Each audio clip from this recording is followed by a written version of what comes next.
I'm Amy Goodman with Juan Gonzalez as we continue our discussion with John Carlos Frey, author of Sand and Blood, America's Stealth War on the Mexico Border.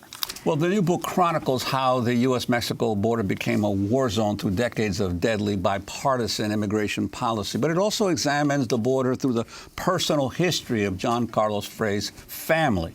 Now, John, you were born in Tijuana, but you lived virtually all of your life in the United States on the San Diego side of the border, you were within eyesight of the border. So, and you talk in your book a very moving story about what happened to your mother, who was a permanent resident, was a green card holder in those days, that had an enormous impression on your view of the immigration problem. Right. I watched my mother be deported before my eyes, even though she had legal residency in the United States.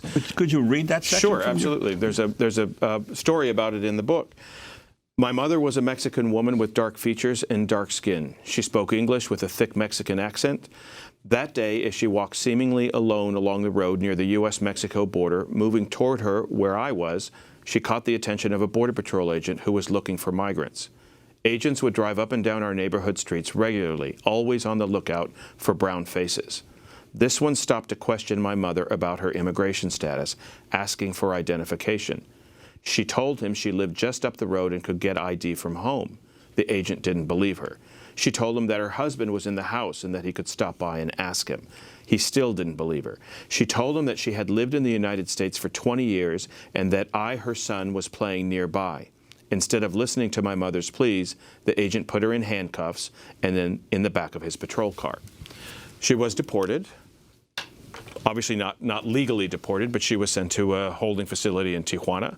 And my father, the next day when we found out where she was, had to go with her papers to get her back across. She never left the house again without her papers. She had a stack of papers proving her legal residency. She put them in her car, and she would always keep them in her purse. She never knew when she was going to be stopped again. And you mentioned that this whole demonization of Mexican migration in your book dates back really to the early 20th century. And I was especially struck by the story you told of Carmelita Torres in 1917, who some historians have compared to the Mexican Rosa Parks for her protest. Could you talk about her story? 17-year-old girl and what happened? Carmelita Torres was a resident of Juarez, Mexico, and was a housekeeper in El Paso. Every day she would cross the border and work at a wealthy family's home. This was a very common occurrence. You didn't need anything to get across the border from Juarez at the time to work in the United States. Labor was going back and forth all the time. And then there was a typhus scare. Typhus is spread by lice and fleas.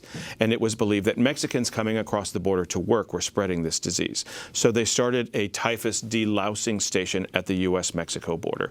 Migrants who were coming across to work had to strip naked.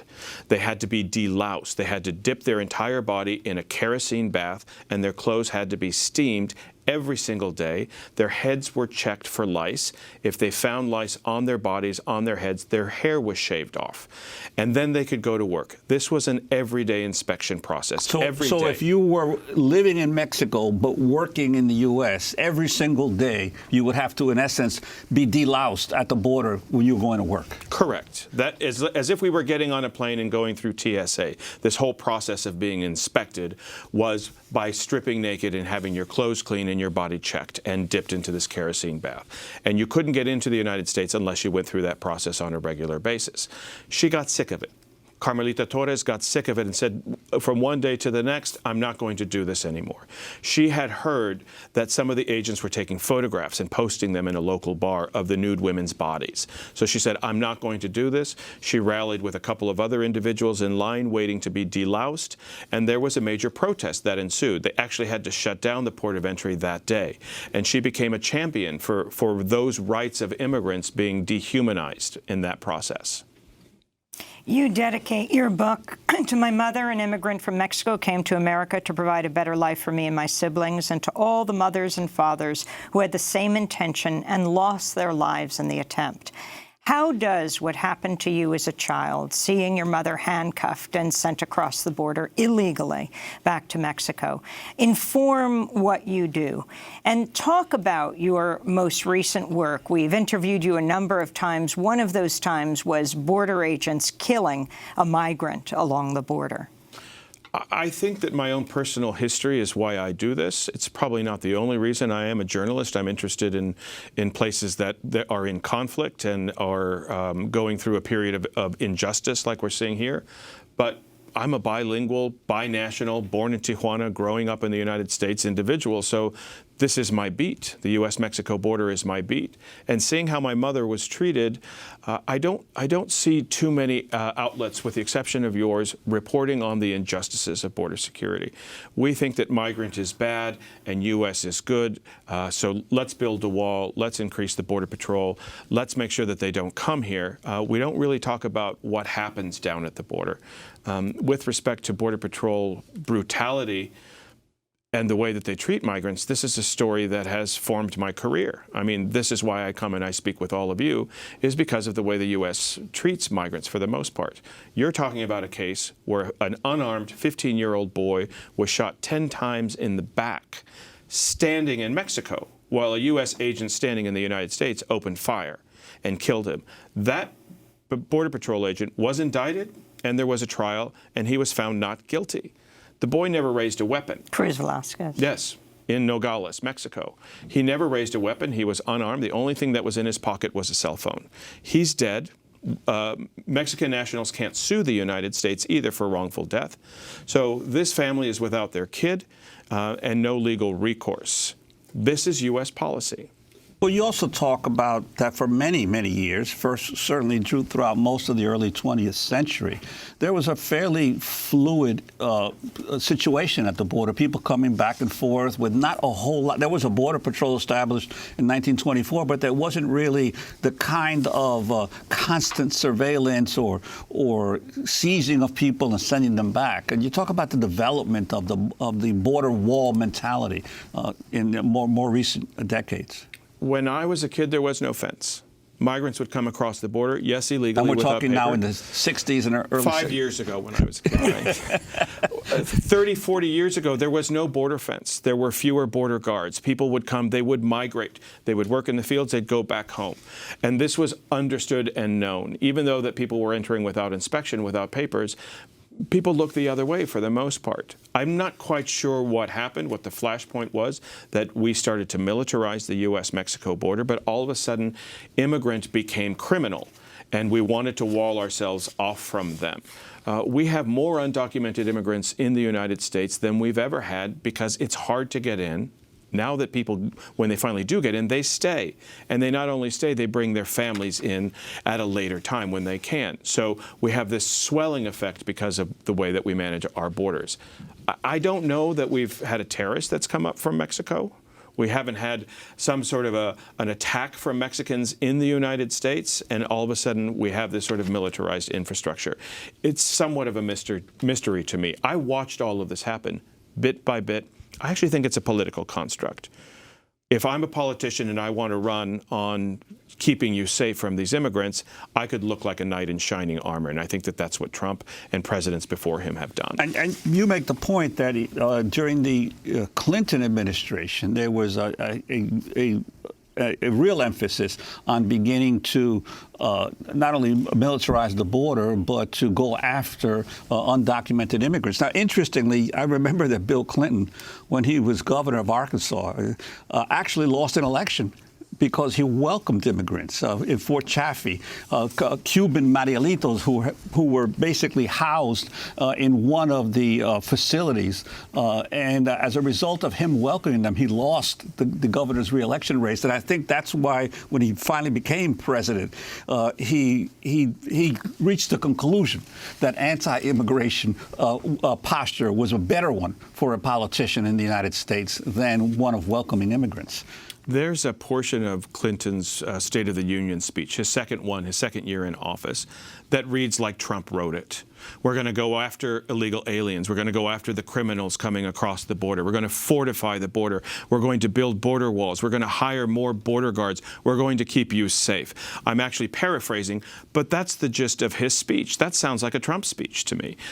Bill Clinton was the author, or at least his administration was the author, of the border walls and the way that we manage the border today. The laws that were set in place then are the laws that Donald Trump is standing on today and allowing him to do what he does. Explain the progression of those laws. Sure. In 1994, we had a policy that was enacted called the Border Patrol Strategy of 1994, Prevention Through Deterrence.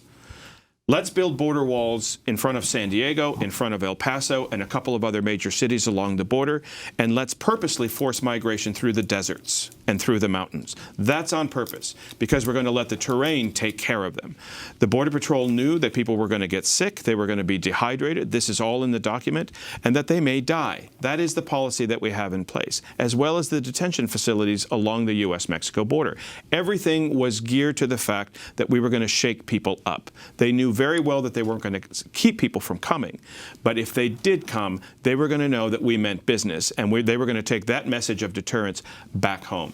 We can fast forward 20 years plus today and see that it hasn't worked. And of course, that led to the tragedy that still doesn't get sufficient coverage, which is all the migrant deaths. And you uncovered a story in, what was it, Brooks County, Texas, right, and Falfurrias, where a Baylor University professor began unearthing hundreds of skeletons of dead migrants just in this one county. Could you talk about that? Sure. It's a story we covered extensively here.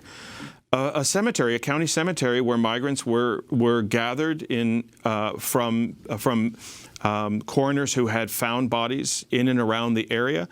If a migrant dies, what do you do with the body? In this particular case, they were placed in a county cemetery as unidentified individuals.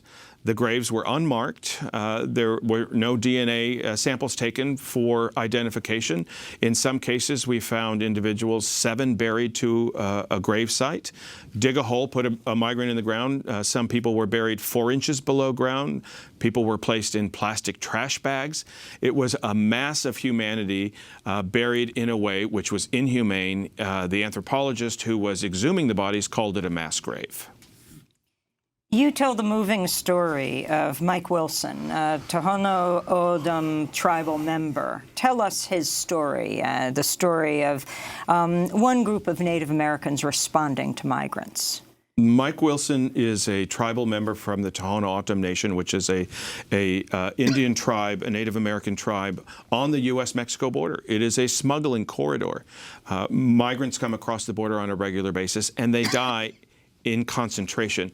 It is the deadliest region in the American Southwest for migrants to cross. It's hot desert. And he, a Presbyterian priest at the time, thought his religion and his religious duties called him to action. He started putting water out for migrants in the desert. And his own constituents, his own congregants, told him that if he put water out, that he was going to be attracting migrants into the desert. They fired him, and they kicked him off the reservation. This is a man who was trying to save lives, and as a result, lost, I don't know what you call it, lost his vestments. He was defrocked as a result of trying to save lives. You also write in your book about John Hunter, the brother of the conservative Republican Congressman Duncan Hunter. Duncan Hunter, U.S. Congressman from the San Diego region in California, was probably the strongest proponent of building walls. His brother, John Hunter, was his campaign manager and raised money for his campaigns as congressman. Congressman Duncan Hunter, I would say, was probably responsible for the first border walls that we got. He was really furious about making sure that we walled ourselves off from Mexico. When those walls went in place in San Diego, it forced migration into the deserts east of the city, and migrants started to die for the very first time. We saw maybe in the years prior, 1 or 2 migrant bodies were found. Right after that, we were finding 50, 60, up to 100 migrant bodies. John Hunter, his brother, felt responsible. he started to put water out for them, and to this day maintains a humanitarian group who continues to put water out in the desert. Speaking of humanitarian groups, you went to a No More Deaths camp. Right. We've been covering the story of Scott Warren. A jury did not find him guilty, but it was 8-4 for his innocence. And the Trump administration, at the same time when the uproar was happening around the Clint Child Jail, announces they're going to re-prosecute Scott, who is a geographer, professor, and activist who's been dedicated with so many other activists to putting out water in the Sonoran Desert with Aho Samaritans, as well as No More Deaths. Finding bones and bodies of immigrants as he goes. He's the one who is being retried. Talk about your experience with these camps. I don't know that it would it wouldn't affect people any differently than it has me, but I've seen the bodies. I've walked up to a dehydrated, dead individual in the desert. I've seen women, young children, and I've talked to the survivors. I've gone on the journey myself. I know how difficult it is. I've traveled with a migrant group. The idea that a humanitarian providing water and sustenance for someone on that journey, it's not necessarily to allow them to get into the country illegally, it's to save their life. There's a serious problem in our government if you're going to prosecute the individual who's trying to save someone's life. I hate to say it sounds so hyperbolic to say it, but the more that I'm looking at this lately, we're on this step-by-step approach to genocide here. We are in the process of dehumanizing people to such a degree that it is okay for them to die, even to the point where the government is saying, let them die. Let's prosecute the humanitarian who's trying to save their life. Let's put him in jail so he can't save their lives. We are allowing people to die, children in custody, people crossing the border. I'm passionate about it, of course, but I'm also standing on very solid ground here. If we take a look at any history where this kind of a movement has happened, the government has turned its back. Where are the people screaming that this guy is saving lives as opposed to trying to put him in jail for putting water out? That to me is a shock. I want to ask you, as someone who's grown up in the border areas, the Southwest has been the basis of the biggest growth for American population in the last maybe 50, 60 years. 6 of the 10 largest cities in America are in the Sun Belt. San Diego, Los Angeles, Phoenix, Dallas, Houston, San Antonio. Where would the Southwest be without Mexican labor, whether it's domestic Mexican labor or immigrant Mexican labor?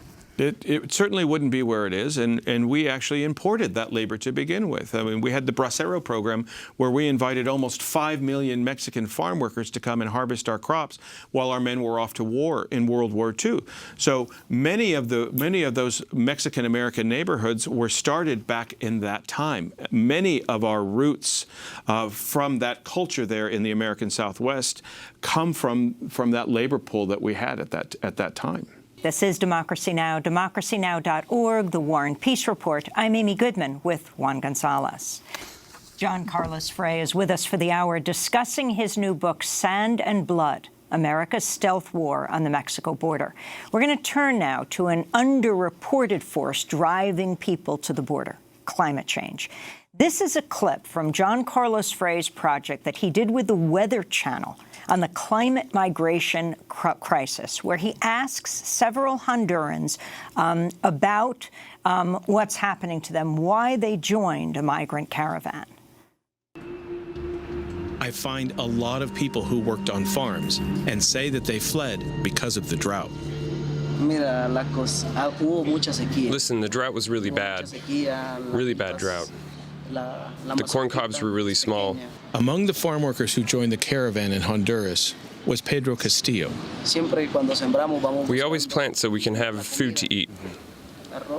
Rice, beans, and corn. Many people, that's how we survive. A lot of us survive on less than $1 a day. With all due respect, I just want to say that is a life of poverty. Am I right? That is the reality of the Honduran people. We've been absorbed by poverty. And not because we're lazy. With Mother Nature, there's nothing you can do. With the drought, there's nothing you can do. Perhaps the one thing you can do is flee. That's what Fabiola Diaz and Carlos Salinas are doing. They and their kids are traveling together, even though they didn't know each other before. They're not a couple, but they seem like a family. Fabiola and her 2-year-old son Yeltsin come from a Honduran town called Santa Barbara. What type of work do they do there? There, I do farm labor. Beans, corn. It's what's mostly grown there. Right now, in the year we're in, the harvest didn't work out for anyone. That's John Carlos Frey interviewing people, part of the migrant caravan in Mexico City, headed to the United States. He did this project for the Weather Channel on the climate migration crisis. Would you call these refugees climate refugees? 100%. There is no other way to refer to them. These are people who have farmed their land for millennia. We're talking about the region where the Mayans are. So corn and beans have been grown there for hundreds of years. All of a sudden, the rains come, the crops start to grow, and then they dry up. The rains don't continue. This has been going on for 5 years. In some places that I visited in Guatemala, they have 100% crop failure. They've been able to harvest absolutely nothing. And most of these communities are based on the agricultural economy. If the crops don't come in, there is no other job. Everything in the town relies on the harvest. So I've spoken to people who were living on 1 tortilla a day. They've tried everything. They've tried to sell their farm equipment, their farm animals, their land to stay in country. They look for jobs in the major cities close by, and they still haven't been able to find work. The United Nations has placed 2.1 million people from the region. They've labeled them as food insecure. That is the first step right before famine. We are looking at, if this drought continues, we are looking at all-out famine from Central America. And from what I found when I was interviewing these people in the caravan, that's one of the major reasons why they're coming. And we're not reporting on that at all. The government doesn't even acknowledge the fact that there is a climate crisis in Central America. Let's go to another clip from the series that you produced with the Weather Channel on the climate migration crisis. This begins with an attorney who's working with migrants in a caravan traveling through Mexico to the U.S. border. This is not an invasion. This is a drop in the bucket of what comes to the border every month, every week. Atenas Barola is an attorney from North Carolina who's part of a group that's come to Mexico to advise the migrants on U.S. asylum law. I'm following the story of a young woman who is fleeing because of poverty and hunger. She's living on a meal a day. Does she qualify for asylum if that's the only reason that she's fleeing? If that is the only reason that she's fleeing, unfortunately in the United States she is not going to qualify for asylum. Is she not fleeing for her life? Is she not possibly in danger of her life if she doesn't get food? She probably is, but the way that the U.S. asylum law is written is that it is for people who are fleeing persecution, not economic insecurity. That was your interview with attorney Atenas Barola. Talk about that. I was asking her that this woman can't feed her child. She's in fear for her life. She herself was emaciated. Her child was thin. She couldn't put any food on the table. A woman by herself, 25 years old, with a 2-year-old, is making this journey from Honduras to the United States. And I was asking the attorney, what rights does she have once she gets to the U.S.-Mexico border? She has none. She cannot claim asylum. Our asylum laws do not allow for someone who is a victim of poverty or hunger to come into the United States. So what do you see as the way forward here? Because clearly there is still a significant portion of the American population that is rallying to President Trump's continued insistence on closing the border. And yet more and more people are continuing to come. The president's talking now about mass raids again, threatening mass raids again. Where do you see the country moving? I don't see it getting any better. I don't want to be a pessimist, but this is the worst I've ever seen it, and I've been reporting on these issues for a long time. You have a president of the United States who is vilifying these people to the point where it's okay that they die. to the point where it's okay that we incarcerate children and we treat them inhumanely. That is okay by our federal government. I don't see anyone in his party speaking out against these actions or advocating on behalf of migrant children. Children we're not advocating for. So this is a serious problem. As long as we have the leader of our country advocating for more of the same, I think we're going to see more of the same. And it's very hard for Congress to break through. Will it take possible unrest in the immigrant and Latino community at levels we haven't seen since the immigration protests of 2006 before something will change? We're starting to see it, and we're starting to see Democratic candidates start to advocate on behalf of these individuals. So that has become part of the platform. I've never seen a presidential candidate say publicly that he would advocate on behalf of health care for the undocumented. That was a shock to me, that if we get a new healthcare system in this country, that undocumented immigrants would qualify. And every single candidate raised their hand, so Democratic presidential I think primary. he's pushing the candidates in that corner. When we last talked to you, you talked about how hundreds of migrants were feared dead in mass graves at the Barry Goldwater bombing range in Arizona. Are there any updates on this? There are no updates. The federal government has closed off this region from humanitarian assistance. There is a stretch of land in Arizona that migrants cross through to get to a road. It's about 30 miles of a bombing range that Border Patrol agents don't touch, that human rights people, advocates, humanitarians don't touch. And we have had 911 calls from this region. We know that people have died there, and we know that people need water there. And the government has forbidden. Year after year, there are petitions to at least put out some form of humanitarian assistance, and we haven't. I am convinced there are mass graves. There are hundreds of bodies that have been left unrecovered. We've been trying for a long time to get in to document that, but we're not allowed. Which brings us to the title of your book, Sand and Blood. Why? This is a region of the United States that I think that most people don't know, a region of desert and mountain, the most inhospitable terrain in the United States. This is the path that we've allowed migrants to cross. We've seen these gruesome pictures of a father with his child drowned in the Rio Grande, stories of people dying in the deserts, the mass graves. We have a casualty list now.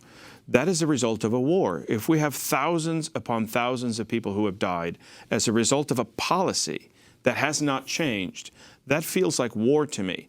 I don't think there's a road in New York City if there is a mass toll of death caused by the traffic light or the bad curve on the street that it wouldn't be repaired immediately for safety. We've not changed policy in almost 30 years, and we have a death toll that doesn't seem to even permeate the members of Congress and the administration. What should the presidential candidates be asked? They should be asked if they believe that a migrant life is equal to a U.S. citizen's life. And if so, then you're going to have to treat them as such. We want to thank you very much for joining us. John Carlos Frey, 5-time Emmy Award-winning investigative reporter, PBS NewsHour special correspondent. His book is just out. It's called Sand and Blood: America's Stealth War on the Mexico Border.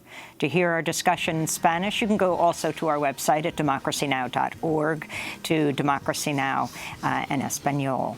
This is Democracy Now! Democracy Now! Is currently accepting applications for year-long paid video production fellowships here in our New York studio. Learn more at democracynow.org. I'm Amy Goodman with Juan Gonzalez. Thanks so much for joining us.